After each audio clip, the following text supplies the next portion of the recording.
لا حول ولا قوة إلا بالله العلي العظيم. أعوذ بالله من الشيطان اللعين الرجيم. بسم الله الرحمن الرحيم. الحمد لله الذي لا يبلغ مدحته القائلون ولا يحصي نعماءه العادون ولا يؤدي حقه المجتهدون الذي نشر الرياح برحمته وبتدا بالصخور ميدان أرضه ثم الصلاة والسلام والتحية والإكرام على النبي المكي المدني القرشي الهاشمي المطلبي الرسول المسدد والمصطفى الأمجد اسمه في السماء أحمد وفي الأرض أبي القاسم محمد. اللهم وعليه الطيبين الطاهرين المعصومين المظلومين الذين أذهب الله عنهم الرجس وطهرهم تطهيرا.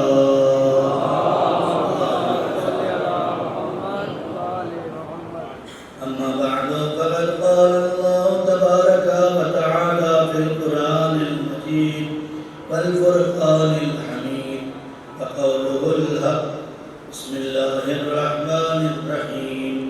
من عمل صالحا من ذكر أو أنثى وهو مؤمن فلنحيينه حياة طيبة ولنجزينهم أجرهم بأحسن ما كانوا يعملون. صدق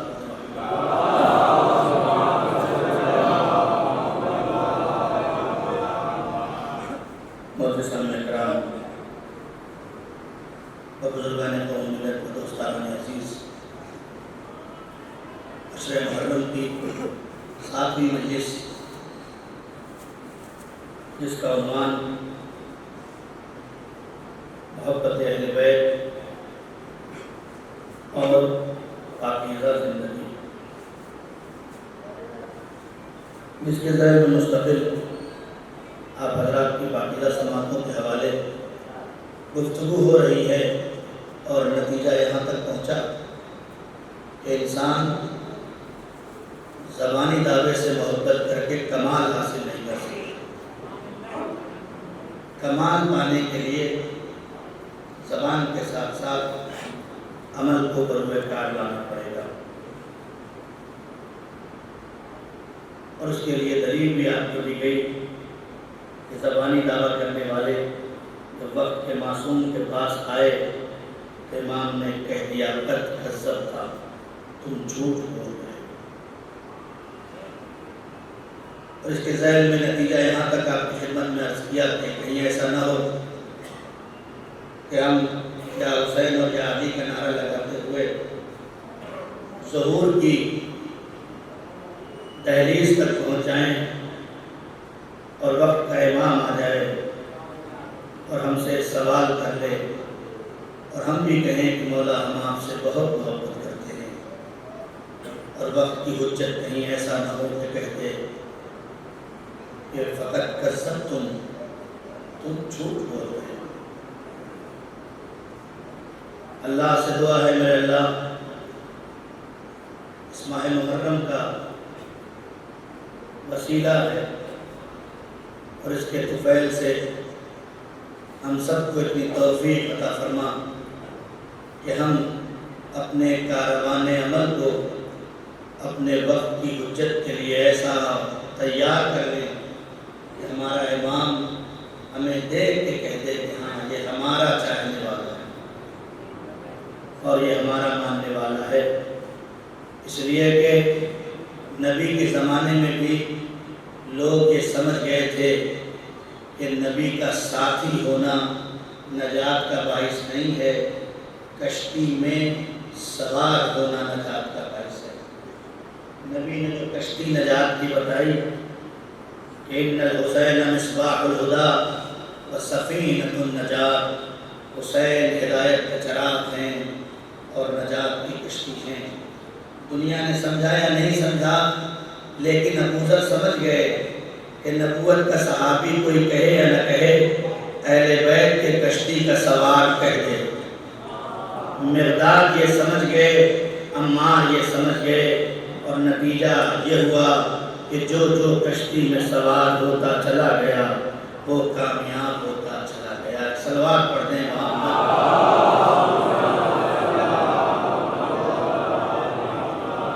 تو کیا کشتی رک گئی؟ کشتی بند ہو گئی؟ کشتی نجات کا سلسلہ ختم ہو گیا؟ کہا نہیں۔ وہ نبی نے اگر فرمایا کہ نجات کی کشتی ہے تو اب قیامت تک لوگوں کو نجات کی ضرورت ہے، بس شرط یہ ہے کہ کشتی تو موجود ہے، تلاش کرنے کی ضرورت ہے۔ اس لیے کہ کسی بھی سمندر سے پار ہونے کے لیے کشتی پار ہونے کے پاس نہیں آتی، کشتی پار ہونے والے کے پاس نہیں آتی، بلکہ پار ہونے والا کشتی کے پاس جاتا ہے۔ اور کل یا پرسوں کی مجلس میں یہ جملہ بھی کہا تھا کہ سمندر کے کنارے کھڑے ہو کر لاکھ کہتے رہو کہ پار ہو جاؤں گا، پار ہو جاؤں گا، پار ہو جاؤں گا، یہ بالکل ویسے ہی جملہ ہے کہ نوح کا اپنا بیٹا کشتی میں سوار نہ ہوا اور پہاڑ پہ جا کے کہہ رہا تھا بچ جاؤں گا، بچ جاؤں گا، بچ جاؤں گا، لیکن اللہ نے اسے نہیں بچایا، بلکہ کہا لیسا من اہلک، یہ تمہارے اہل میں سے نہیں ہے۔ آج بھی کشتی نجات آمادہ ہے، حسین کی شکل میں جس کا دل چاہے فرش عطائے کشتی نجات پہ آ جائے، حسین کی پناہ میں آنے والا حر بن جاتا ہے۔ صلوات پڑھتے ہیں۔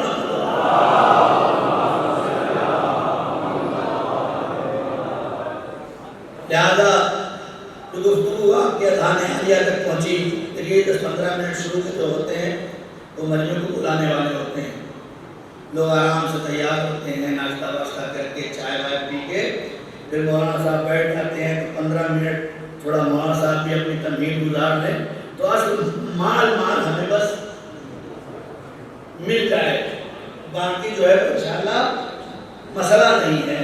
خدا تمام امور کو ہمیں نظم و ضبط سے انجام دینے کی توفیق عطا فرمائے۔ صلوات پڑھ دیں محمد و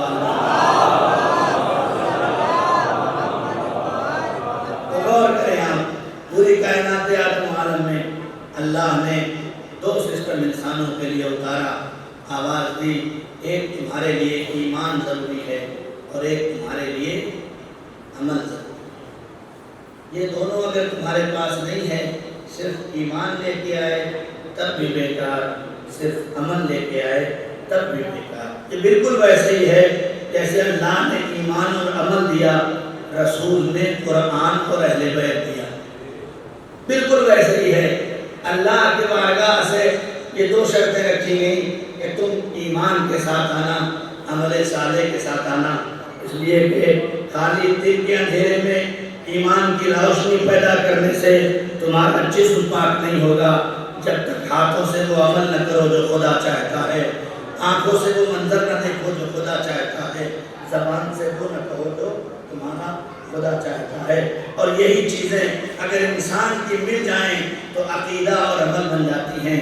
عقیدے سے اللہ کو ماننا یہ ایمان ہے، توحید کے اقرار کے لیے ہاتھ پیر اور جسم سے عمل کو انجام دینا، اسے عمل صالح کہا جاتا ہے۔ اب یہ اپنے اپنے مقدر کی بات ہے کہ عمل تو سب کر رہے ہیں، کوئی خدا کے لیے کر رہا ہے، کوئی شیطان کے لیے کر رہا ہے، کوئی ایسا ہے جو عمل نہیں کر رہا۔ مولانا عمار مجلس پڑھے، یہی مجلس پڑھنا دونوں صورتیں اختیار کر سکتا ہے، یہ مجلس پڑھنا اللہ کے لیے بھی ہو سکتا ہے، یہی مجلس پڑھنا شیطان کے لیے۔ مولانا ایسا ہو سکتا ہے آپ منبر پہ بیٹھے مجلس پڑھے اور شیطان کے لیے ہو جائے؟ میں نے کہا بالکل ہو جائے گا۔ اگر مولانا عمار یہ سوچ کے 1 گھنٹہ مجلس پڑھے کہ یہ پبلک بڑا خوش ہو جائے، یہ اچھلے کودے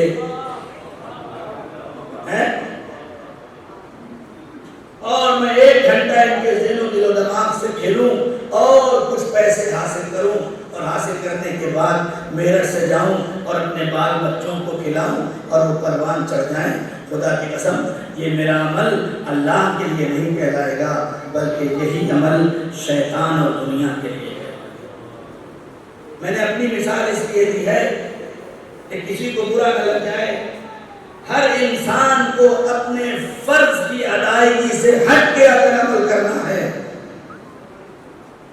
آپ ڈاکٹر ہیں، آپ کا فرض ہے کہ مریض کو صحیح کرنا، آپ کا فرض ہے مریض کو صحیح کرنا۔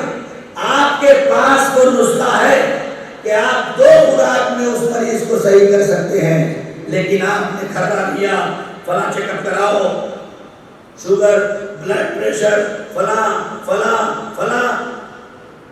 یہی عمل کہ تم 2 خوراک میں کرتے تو خدا بھی ملتا اور دنیا بھی ملتی، لیکن تم نے اسے ٹہلا کے گھما کے اتنا بڑا سسٹم دے دیا کہ وہ اسی ایک عمل کے لیے اپنے علاج کے لیے قرض لینے میں مجبور ہو گیا۔ اور یاد رکھنا، اس طرح سے آنے والا پیسہ جیسے گھما گھما کے آتا ہے ویسے ہی جیب سے گھما گھما کے چلا جاتا ہے۔ صلوات پڑھ دے محمد علیہ۔ ایک اور بلند ترین صلوات پڑھ دے محمد علیہ۔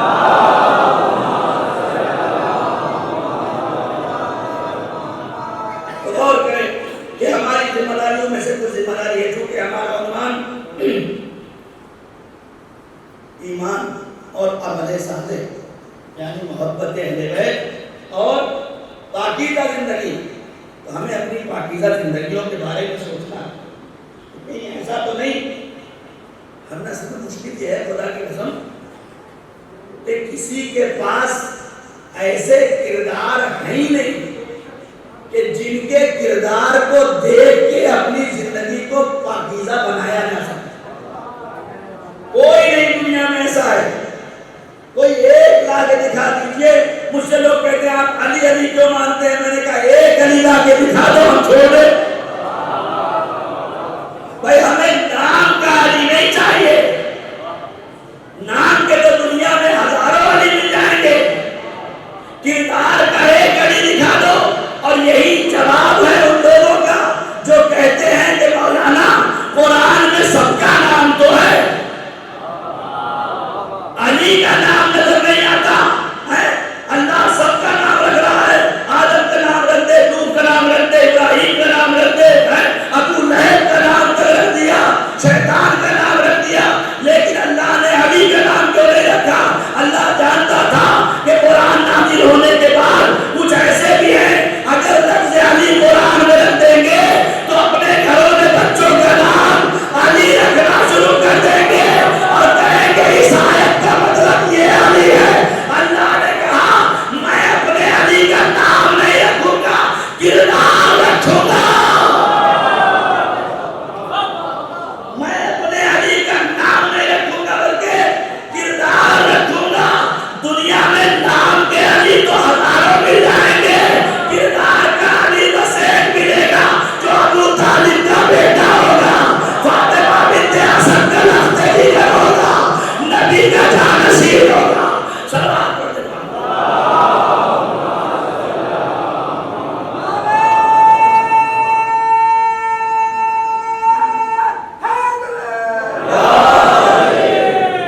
مسئلہ یہ نہیں ہے کہ آپ کا نام عباس ہے، اتنا چیخا میں اس لیے ہوں تاکہ آپ تھوڑا سا بیدار ہو جائیں اور آپ کو لقمہ بھی ملتا ہے، نہ ہو کہ کہیں کہ آج تو مولانا کی مجلس گئی۔ یہ بھی ایک معیار ہو گیا ہے۔ مجلسوں کا معیار وہ طے کر لے مجلس کا معنی نہیں معلوم ہے.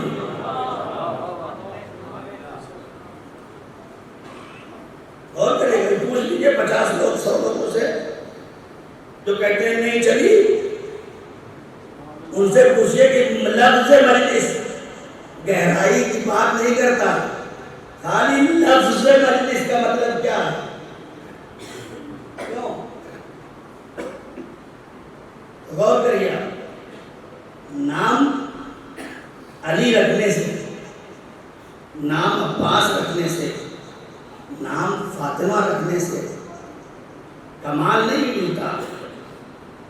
یہ تو باپ نے نام علی رکھ کے اپنا حق ادا کر دیا. اب یہ بات آپ تک کہاں پہنچتی ہے مجھے نہیں پتا. باپ نے بیٹی کا نام فاطمہ رکھ کے اپنا حق ادا کر دیا، اس لیے کہ نبی نے فرمایا ان یحسن اسمہ، اپنے باپ کا بیٹے پہ حق یہ ہے کہ اس بیٹے کا نام اچھا رکھے، اچھا رکھے. تو اچھا نام کہاں ہے؟ مولانا کوئی ایسا نام بتا، سنا کہ ہاں مولانا کچھ ایسا نام بتا جو تھوڑا الگ ہو. اس کا مطلب اہل بیت سے الگ ہونا پسند ہے مجھے نہیں. بھائی دنیا میں کسی کے پاس ایسا نام ہے جو تمہارے پاس ہے کسی کے پاس؟ یہ الگ کی فکر کہاں سے آ رہی ہے؟ یہ الگ کی فکر آنا اس بات کا مطلب ہے کہ جب سے اس بات پہ مائل ہو جائیں کہ مولانا تھوڑا نام الگ سے لاؤ، تو اب تم اپنے گھر میں چیک کرو یا دل میں ایمان کمزور ہے یا دسترخوان پہ قضا کمزور ہے.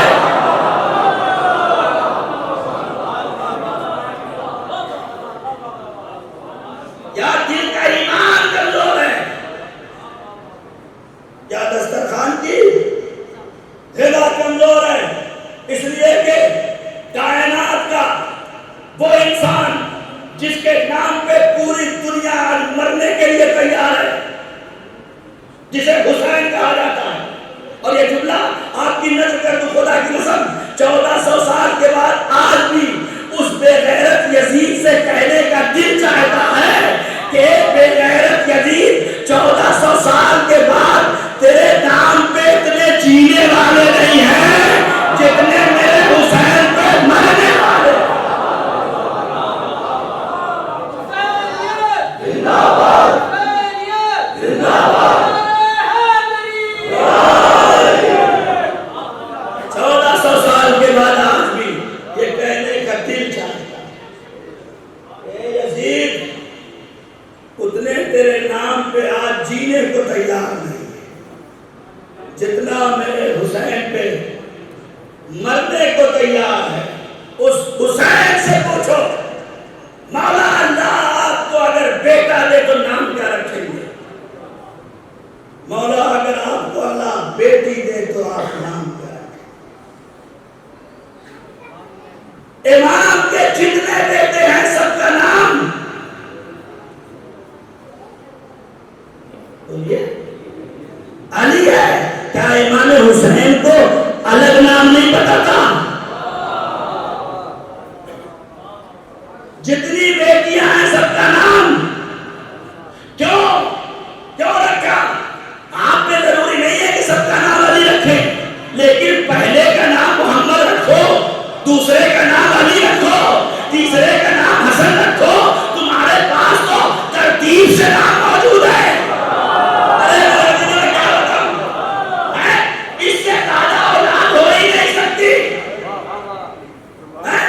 تمہارے پاس تو ترتیب سے نام موجود ہے. رکھو. مولا سے پوچھا گیا مولا آپ نے اپنے ہر بیٹے کا نام علی رکھا، ہر بیٹی کا نام فاطمہ رکھا. ارے میرے حسین نے آواز دی اگر اللہ نے مجھے 70 بیٹے دیے ہوتے تو میں سب کے نام علی رکھتا اور سب بیٹی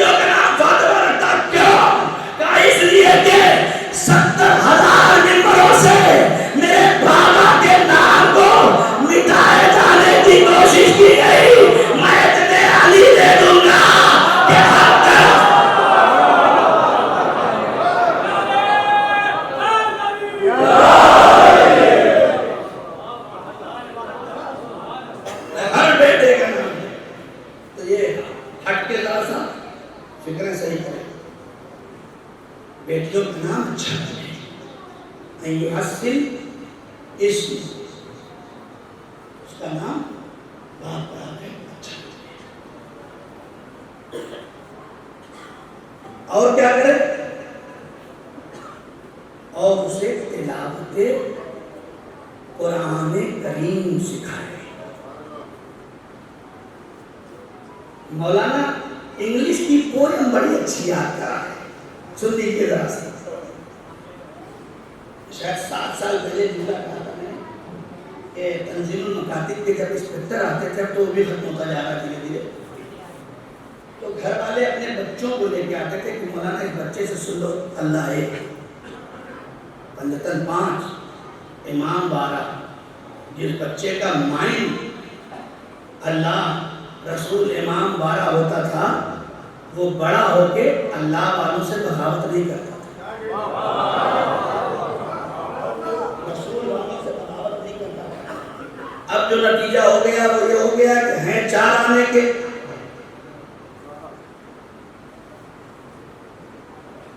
اور قوم کے سب سے بڑے بننا چاہتے ہیں.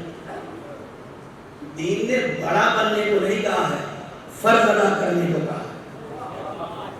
اسی لیے کہیں کوئی دین نہیں بتا سب آپ پڑھ محمد آگے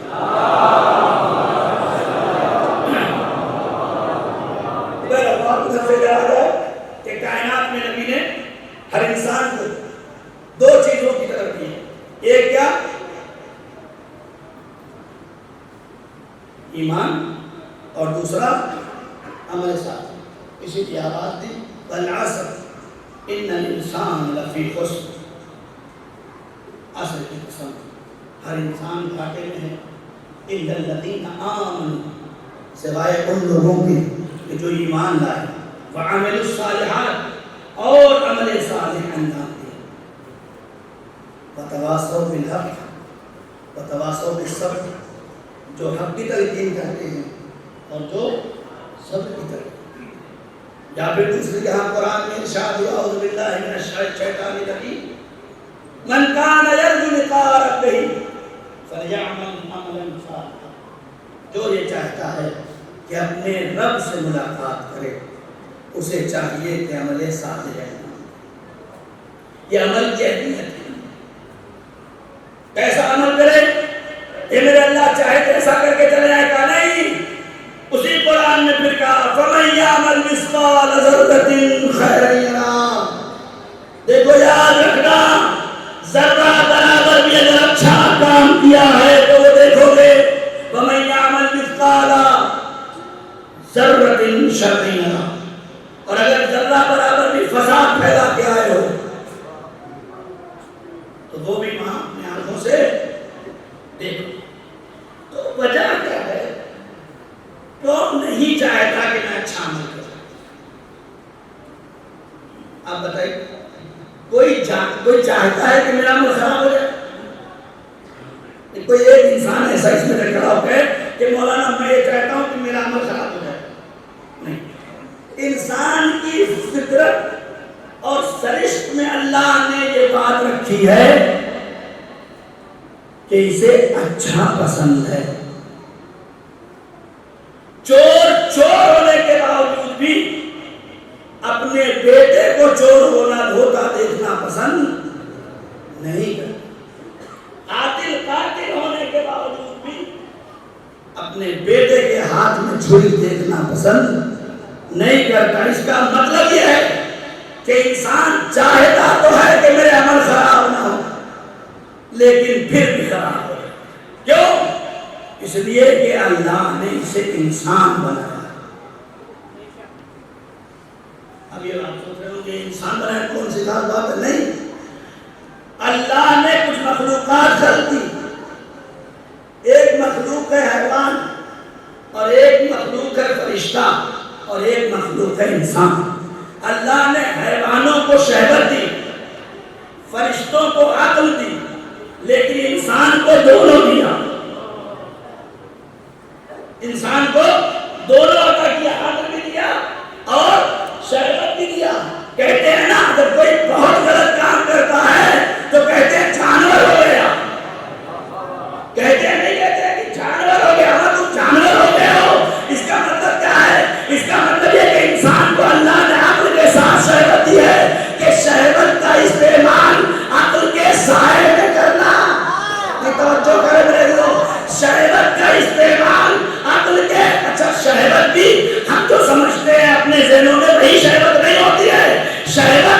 صرف جنسی شہوت کا نام شہوت نہیں ہے، شہوت اقتدار کی بھی شہوت ہے، شہوت نام و نمود کی بھی شہوت ہے، شہوت طاقت کی بھی شہوت ہے، شہوت مال کی بھی شہوت ہے۔ اگر مال کے لیے بھی عقل کا استعمال کیے بغیر انسان بڑھتا ہے تو 2 گز زمین کے لیے انسان کامل کا خون کر دیتا ہے۔ کیوں؟ اس لیے کہ اس کی شہوت اس کی عقل پہ غالب ہو گئی۔ اب تو چاہے 2 گز زمین کا چھیننے والا ہے اس کو بھی سزا ملے گی، چاہے پورا باغ چھیننے والا ہو اسے بھی سزا ملے گی، سب کو سزا ملے گی۔ تو شہوت صرف جنسی شہوت کا نام نہیں ہے، شہوت انسان کے وجود کو اپنے سسٹم سے خارج کرنے کا نام ہے۔ کبھی مال کی شہوت ہو جاتی ہے تو انسان نہ بھائی دیکھتا ہے، نہ چچا دیکھتا ہے، نہ خالہ دیکھتا ہے، نہ بہن دیکھتا ہے، جو ہے جس کا بھی ہے سب میرا ہو جائے۔ یہ شہوت مال ہے۔ طاقت کی شہوت ہوتی ہے، طاقت کی شہوت ہوتی ہے۔ میرے بازوؤں میں طاقت ہے تو مظلوم کو مار دو، بچہ ہے مار دو، کمزور ہے مار دو، یہ طاقت کی شہوت ہے۔ ضرورت ہے یا نہیں ہے بس مارو، یہ طاقت کی شہوت ہے۔ مال کی شہوت، طاقت کی شہوت، اس کے بعد نام و نمود کی شہوت، یہ بہت خطرناک ہے۔ نام و نمود کی شہوت بہت خطرناک ہے۔ مولانا عمار مجلس پڑھنے کے لیے میرے آنے والے اور پوسٹر پہ نام لکھا گیا کہ مولانا عمار مجلس پڑھ رہے ہیں، لکھ دیا سید نہیں لکھا۔ میں نے فون کیا بھائی اس سال میں مجلس پڑھنے نہیں آنے کا، کیا ہو گیا بلا؟ وہ آپ نے پوسٹر میں سید عمار نہیں لکھا، اتنا بڑا امامہ دکھتا نہیں ہے، اتنا بڑا امامہ آپ کو دکھا نہیں۔ 13 سال سے آپ کی خدمت میں مجلس سے پڑھنے آ رہا ہوں، آپ نے سید نہیں لکھا۔ میں نے کہا اگر سیادت پوسٹر پہ لکھنے کی محتاج ہے تو ایسی سیادت کو دور سے سلام۔ ارے تمہارا سید بنانے والا خود کہہ رہا ہوگا نام کا سید نہیں چاہیے، کردار کا سید چاہیے۔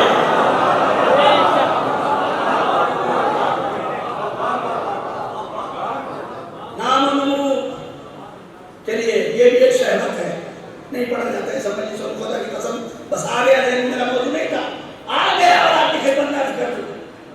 یہ میں نے نہیں کہا ہے، یہ مولا نے فرمایا ہے کہ شہوت کی کئی قسمیں ہیں، جس میں مال کی شہوت سب سے پہلے ہے۔ انسان جب مال کی بھوک لگتی ہے اسے شہوت، یعنی ایک جنسی بھوک، جنسی بھوک، یہی شہوت عقل کے سائے میں ہوتی ہے تو کیا ہوتا ہے، اور عقل کو چھوڑ کے ہوتی ہے تو کیا ہوتا ہے۔ تو مال کی شہوت، خدا کی قسم اگر اہل بیت کا دروازہ ہوتا تو مال کی شہوت تو ملتی، مال کی شہوت کو روکنے والے نہ ملتے۔ سلوات پڑھ رہے محمد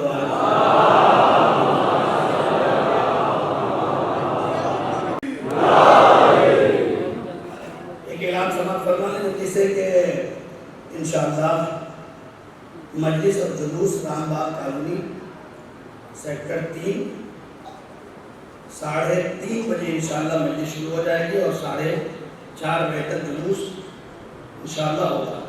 سوز خان جناب خورشید اکبر صاحب دلی والے ہیں اور خطابت مولانا عمار حیدر کی ہوگی۔ انشاءاللہ کوشش کریں کہ دیکھیں میں وہاں بھائی شاہد کے یہاں چھوٹی سی جگہ میں بھی مجلس پڑھ کے آیا اور یہاں بھی پڑھ رہا ہوں، بس ایک درخواست آپ سے کرتا ہوں جہاں ایک مجلس ہے پورا کریں، جو اپنی پوری کوشش کر کے فرش اعلیٰ بچھاتا ہے اس کے یہاں جانے کی کوشش کریں۔ اس لیے کہ اس نے نام حسین پر فرش بچھایا ہے اور اس کا دل کہیں بھی مجلس ہو، میں اس مجلس کی بات خالی نہیں کرتا، کہیں بھی یہ کرتی ہے مجلس کوئی اپنے گھر کی رکھتا ہے تو کم سے کم اتنے لوگ پہنچ جاؤ تو اس کا دل چوڑا ہو، اسے لگے کہ ہاں میرے حسین کے اقتدار مجھے اقتدار ملتے ہیں. سلام پڑھیں. لہٰذا وقت پہ پہنچنے کی کوشش کرے. اللہ ہم سب کو توفیق دے کہ ہم سرے اپنے امور کو خصوصاً مجلس سید الشہداء میں آنے کی توفیق. اب یہ اعلان ہو گیا ہے تو بات اور اعلان کے طور پہ کرتا چلوں اور پھر اور بار بار کرنا پڑے گا چونکہ مجمع سارا آ چکا ہے. دیکھیے عزائے حسین جو ہے یہ غم کا ہے. آپ سب کہتے ہیں کہ غم کے جانکار لباس ہمارا بتاتا ہے غم کیا ہے، غم نہیں. لہٰذا 10 دنوں میں ایسا کام نہ کریں آپ کہ جس سے آپ کے وجود سے غم کے علاوہ کچھ اور ظاہر ہو، جس میں سے بہت سارے کام ہیں. مثلاً پہلا کام یہ ہے کہ محرم آنے سے پہلے ہر درزی کے یہاں کپڑے سلوانے کی لائن لگے. ہر درزی تو محرم کے لیے سلائیں 2 مہینہ پہلے سلائیں. کسی نے منع کیا ہے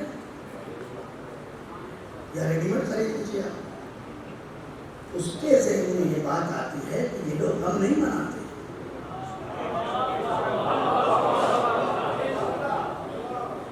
کسی کے ذہن میں یہ بات مت ڈالو کہ تم حسین کے عزادار نہیں ہو.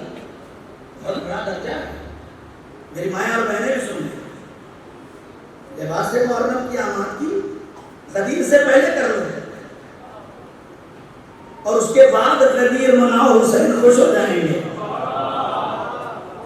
لباس محرم کی تیاری غدیر سے پہلے کریں اور غدیر سے پہلے کرنے کے بعد غدیر میں خوب اچھا لباس پہنے اور دنیا کو بتائیں نہ ہم غدیر بھولے ہیں.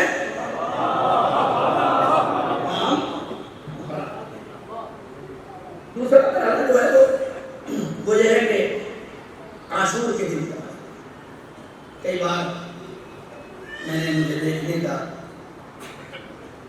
کربلا میں شرف ملا ہے کہ عزادار اپنی محبت میں لوگوں کو کچھ تقسیم میں منع نہیں کرتا. یہ محبت حسین انسان کو بے چین کر دیتی ہے کہ حسین کے فاقہ کش انہیں کچھ دیا ہے، لیکن ایسے مت بات کہ جس سے تمہارے علاوہ کئی 100 کا مجمع دوسرا ہوتا ہے. وہ یہ کہیں گے کہ صبح سے اب تک پیٹ رہے تھے اور اتنی بھوک لگی ہے کہ اپنے امام کا تعزیہ نہیں کریں. آپ پارٹی لیجیے اپنے گھر کا کھا لیجیے، عزا خانے میں آ کے کھا لیجیے. التماس ہے، میں کوئی آپ سے زبردستی نہیں کرتا، یہ التماس ہے. ایسا نہ ہو کہ امام حسین اور جناب سیدہ کی آنکھوں سے آنسو جانے کہ ابھی تو میرے لال کا تعزیہ بھی ٹھنڈا نہیں ہوا، وہیں کھڑے ہو گئے. بھوک انسان کو برداشت نہیں ہوتی. امام نے منع نہیں کیا ہے، عصر کا وقت ہو گیا ہم فاقہ کر لیجیے. یہ بھی مستحب ہے، ضروری نہیں کہ آپ دن بھر بھوک ہیں. آپ سے نہیں رہا جا رہا، آپ 10 بجے کھا لیجیے، آپ 12 بجے کھا لیجیے، آپ 2 بجے کھا لیجیے، آپ 4 بجے کھا لیجیے. کوئی شریعت منع نہیں کرتی آپ کو، لیکن بھوکے ہیں تو اتنی دیر اور وہاں بھوکے رہو اتنی دیر تمہارے امام کا تعزیہ کرو. ایک التماس ہے، ایک اعلان اور سماعت فرما ہے کہ دوپہر نماز کے بعد ایک مجلس شموداس گیٹس سید شیخ علی مرحوم کے گھر پر برپا ہوگی انشاءاللہ. مومنی سے التماس ہے کہ شرکت فرمائیں اور مجلس کو مولانا عمار خطاب فرمائیں. ایک سماعت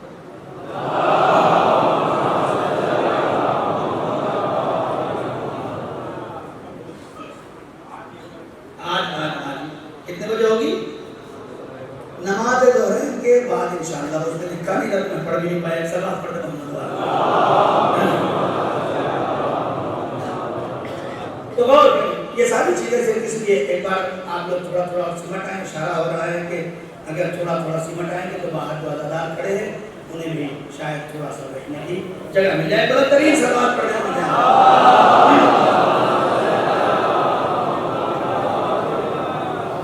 غور کرے کہ انسان کی زندگی میں یہ چیزیں ہوتی ہیں تو کوئی برا بننا نہیں چاہتا. اور یہ مجلسیں احساس اسی لیے آتی ہیں تاکہ آپ اچھے ہو جائیں، برے نہ. لیکن کچھ ایسی چیزیں ہیں جو عقل اور شہوت کو کنٹرول نہ کرنے کی بنیاد پر انسان کے وجود میں پیدا ہوتا ہے، جن میں سے ایک چیز ہے حسد. ایک چیز ہے حسد، دوسری چیز ہے غرور. یہ دونوں ایک دوسرے کا لازم و ملزوم. میں 3 پیس پہن کے نکلا اور آ کے مجلس میں بیٹھا تو مجلس کا سن رہا ہوں.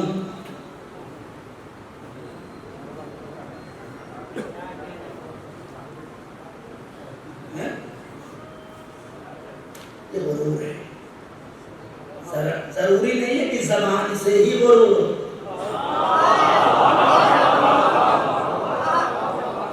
ضروری نہیں ہے کہ زبان سے ہی غرور ہو. حرکت انسان کی بتا دیتا ہے کہ یہ مغرور انسان، مغرور انسان. حسد دوسرے اس سے خطرناک. ان الحسد یحبط اعمالکم، بے شک حسد تمہارے اعمال کو حبط کر دیتا، برباد کر دیتا. حسد کیا ہے؟ یہی مغرور انسان جس کے اندر غرور ہے، سمجھو اس کے اندر حسد ہے. بغیر حسد کے وہ غرور پیدا ہی نہیں ہو سکتا. حسد کیا ہے؟ حسد کیا ہے؟ میں اپنا 3 پیس پہن کے بیٹھا ہوں اور اس سے کہتے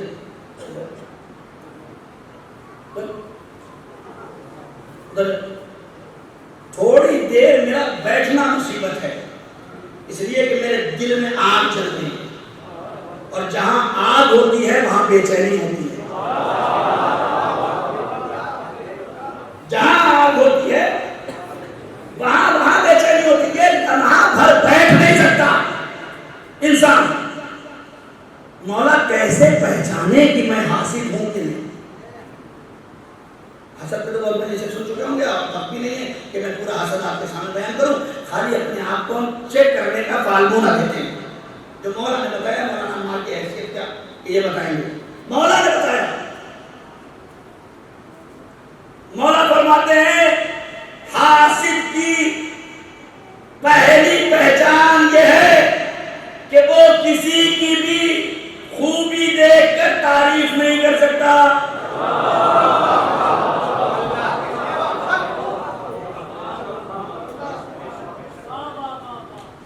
کسی کی بھی. ابھی اس کا لڑکا ڈاکٹر بننا ہے، بن گیا، تمہیں کیا پتا حرام کا مال تھا.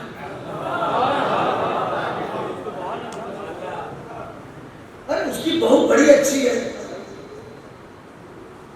تمہیں کیا پتا اس کا آپریشن ہوا، فلاں ہوا ہے، آنکھیں چھوٹی ہیں، فلاں بڑا ہے، بال نہیں ہے. یہ عورتوں میں بہت زیادہ ہے. اللہ ہمیں ان چیزوں سے محفوظ رکھے. اس لیے کہ دنیا کی یہ ساری خوبصورتیاں جھریوں میں بدل کے ختم ہو جائیں.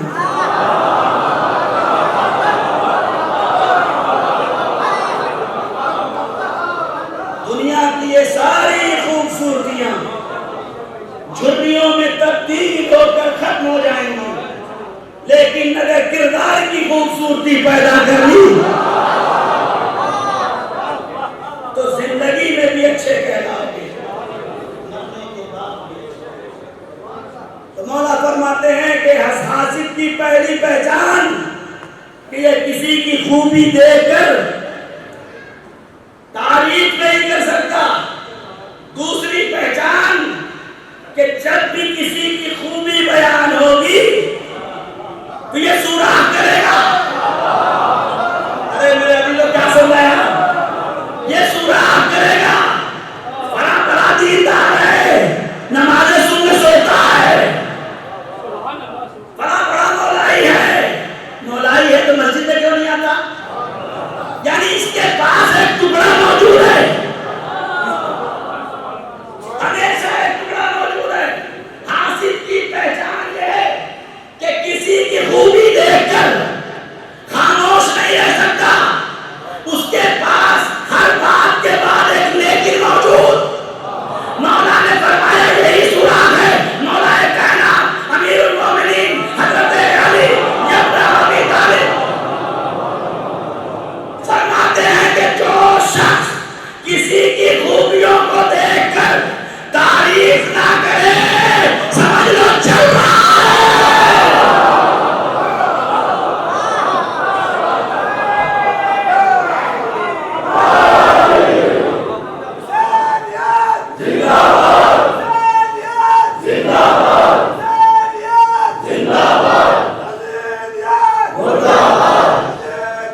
اللہ نے توفیق دی، میں اس بار حج پہ گیا، تم حج کرو، میں 2 سال جا چکا۔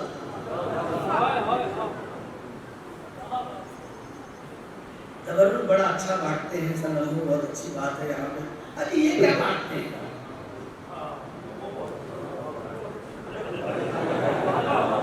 صلوات پڑھتے محمد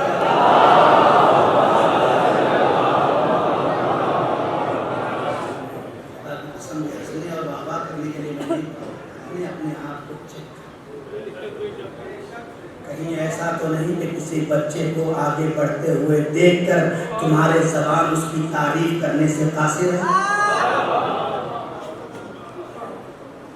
کسی گھر کو آگے بڑھتے ہوئے دیکھ کر تمہارے پیروں میں حسد کی زنجیر پڑ جاتی ہے؟ یہ چیک کرو، یہ بابا تو میں کہیں بھی لوٹ لوں گا، لیکن اصل ہے کہ یہ ہم چیک کریں۔ اب مولا حدیث فرماتے ہیں، مولا اور کوئی پہچان حاصل کیے؟ کہا تملک، الحاصل، حاصل کیا ہے؟ تملک، چاپلوس ہوگا۔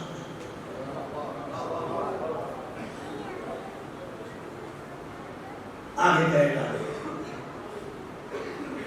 ارے جناب آپ کی مجلس میں مت پوچھیے، روح کو تازہ کر دیتی، ہاتھ بھی چومے گا۔ مولا فرماتے ہیں اگر خالی یہی تک تملک ہے تو یہ بھی غلط ہے، لیکن حاصل اس سے بھی آگے ہے۔ یہ تو پہلی صفت ہے کہ تمہارے سامنے ہوگا تو تملک، کیا کہتے جناب، کیا بنوا دیا، اتنے اچھے سے پورے گھر کو لے کے چل رہے ہو، بڑی اچھی بیٹی کی شادی کر لی ہے نا، جہیز بھی بڑا اچھا دیا، یہ تملک ہے۔ اس لیے کہ تمہیں جہیز دیکھ کے خوش ہونے کے لیے نہیں بھیجا گیا ہے، جہیز میں ساتھ دینے کے لیے بھیجا گیا۔ اب میرے پاس وقت نہیں ہے کہ میں ان چیزوں کی طرف جاؤں، بالکل وقت تمام ہو گیا ہے میرا، بس تو تملک حاصل کی پہچان میں سے ایک صفت یہ ہے کہ جب سامنے ہوگا تو چاپلوس ہوگا۔ مولا بس کا نہیں، حاصل کی دوسری پہچان یہ ہے الغیبت، یہ تمہارے سامنے تمہاری والی کرے گا، تم سے ہٹ کے اپنے والوں میں جائے گا۔ تو آباد تیرا جی کیا بیٹی کی شادی کی، قورمہ بھی صحیح نہیں بناتا،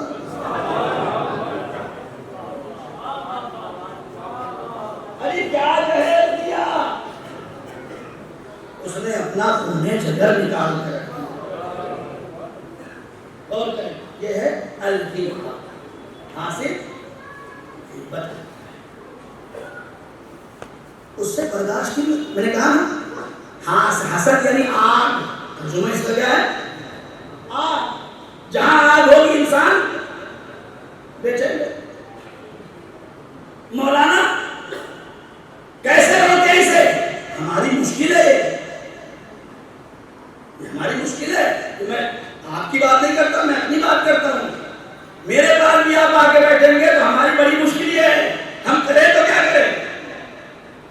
4 آدمی کسی مولانا کے پاس جا کے بیٹھے ہیں تو ان کی ذمہ داری کیا ہے؟ 4 آدمی کسی چوکھے پہ بیٹھے ہیں، 4 آدمی مسجد پہ بیٹھے ہیں، 4 آدمی کسی بیٹھک پہ بیٹھے ہیں، تو ان کی ذمہ داری کیا ہے؟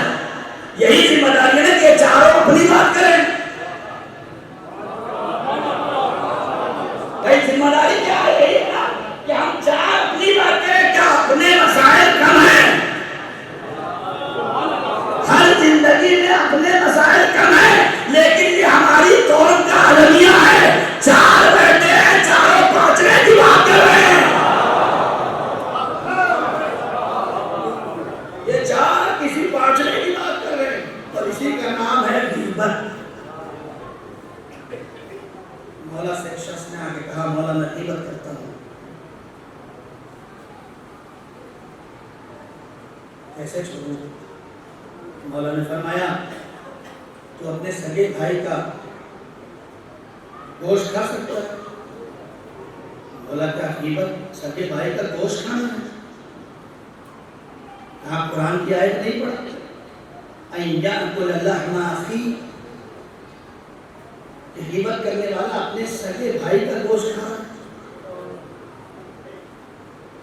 وہ شخص کہتا ہے مولا اگر ایسا ہے تو میں آج کے بعد غیبت نہیں کروں۔ مولا کیا کروں؟ کہا یاد رکھو جب تمہارے سامنے بیٹھنے والا اپنی بات اور تمہاری بات چھوڑ کے کسی تیسرے کی بات کرنے لگے تو اس سے کہہ دو بھائی تم اپنی بات کرو یا آسان۔ لیکن اس کے لیے شہوت کو گرانا پڑے گا، عقل کو بڑھانا۔ صلوات پڑھتے ہیں۔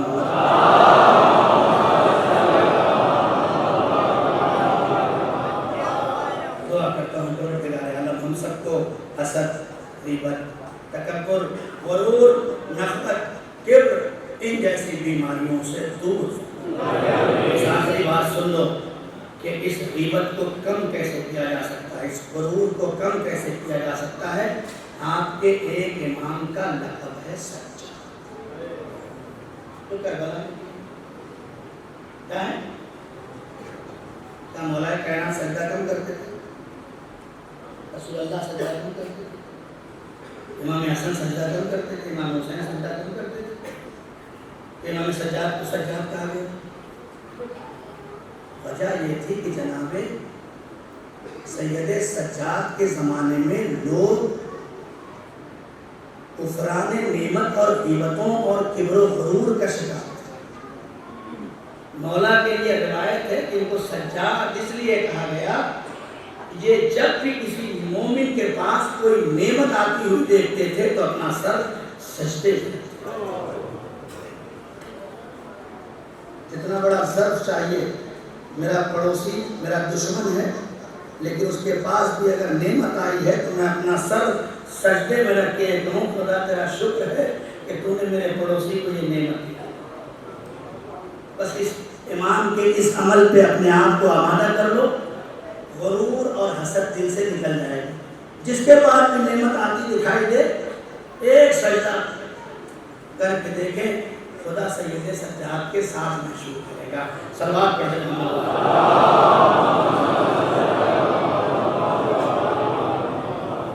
بس میرے عزیزو ہو گئی فضائل کی دنیا تمام ہو گئی۔ میں ہر سال کہتا ہوں کہ شہزادی ہمارے فضائل سننے نہیں آتی بلکہ شہزادی ہمارے مسائل سننے آتی ہیں۔ اور دیکھتے دیکھتے 7 محرم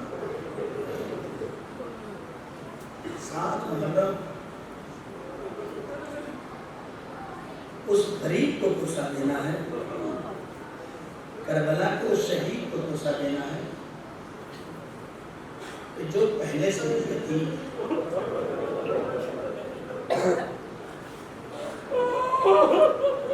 میری مائیں اور بہنیں میری آواز سن رہی ہوں گی، ماؤں کی فطرت یہ ہے اگر بچے یتیم ہو جاتے ہیں تو ماؤں کا کلیجہ یہ چاہتا ہے میرا بچہ رونے لگے۔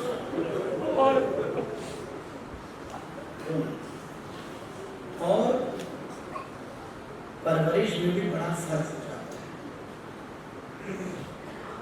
جناب فروا نے جناب قاسم کی پرورش کی، اور روایتیں یہ کہتی ہیں کہ عجیب و غریب باپ کا بیٹا ہے قاسم۔ رونے کے لیے بس اتنا کافی ہے کہ جناب زینب کہتی ہیں جناب قاسم کو دیکھنے کے بعد کہ میرے لال میری نگاہوں کو اللہ نے باقی کیوں رکھا؟ میں نے تیرے بابا کو کلیجے کے ٹکڑے ہوتے ہوئے۔ بعض روایت کہتی ہے کہ جب جناب امام حسن علیہ السلام کے زہر سے کلیجے کے ٹکڑے ہونے لگے تو امام حسین نے ایک تشت کر دیا اور کلیجے کے ٹکڑے اس تشت میں آ گئے۔ جناب عباس قریب کھڑے ہیں، اتنے میں کسی بیوی کے آنے کی آہٹ محسوس ہوئی، حسین نے تشت کو تخت کے نیچے کر دیا۔ بی بی جیسے ہی حجرے میں داخل ہوئی، اسے جناب زینب کہا جاتا ہے۔ جناب زینب کہتی ہے بھیا بس مجھے اتنا بتا دو